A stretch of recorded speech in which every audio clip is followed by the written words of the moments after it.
Inilah kondisinya air kita yang berasal dari Kampung Gempang. Gempang.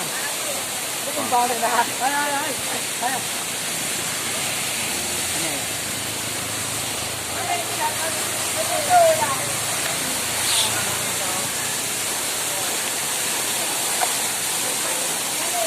Airnya sangat jernih. Inilah airnya.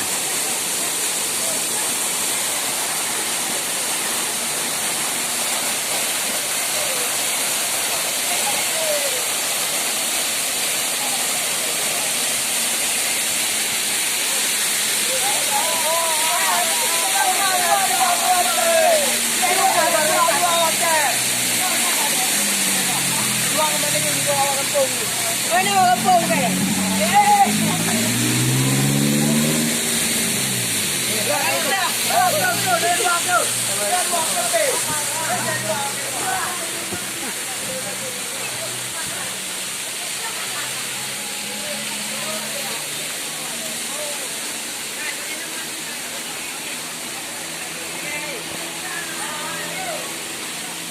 Inilah pucuknya, ujungnya di atas sini lah tempat raja.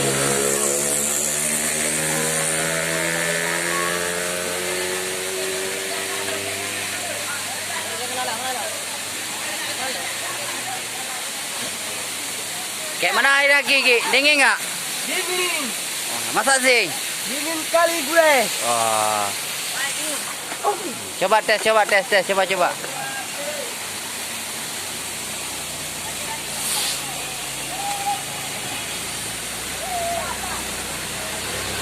Dingin.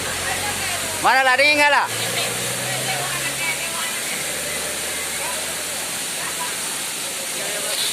Hah? Sakit kepala? Lawan dulu itu. Naik dulu, dah situ. Ada obat peramek di situ.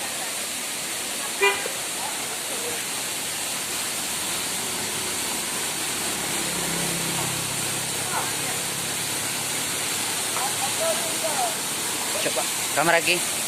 Ini ya. Ini ya.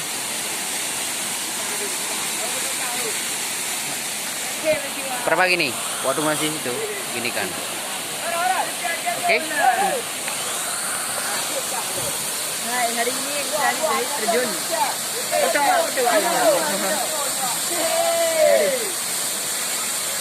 Ada jalan kuat baru.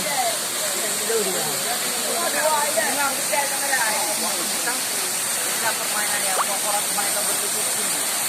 Ini orang yang pertama banyak kali berkunjung. Iya. Jangan lupa datang ke tempat wisata ini. Di mana Pak? Ini namanya di Gempang. Tangsei. Nah, ini namanya wisata Tangsei. Walaupun kecil tapi banyak orang yang berkunjung. Karena dia tempatnya sangat strategis. Begitu lewat, begitu orang melihatnya.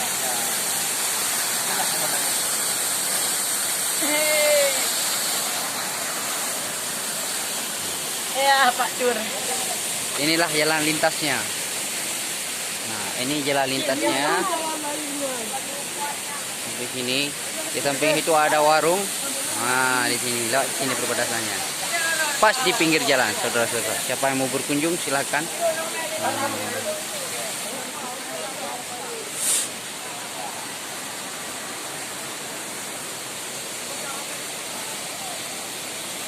Tapi walaupun kecil, sederhana tapi pasti.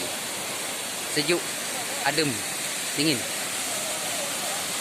Cukup sekian, mungkin lain kali kita sambung yang tempat-tempat rekreasi yang lain. Sekian, wassalamualaikum warahmatullahi wabarakatuh.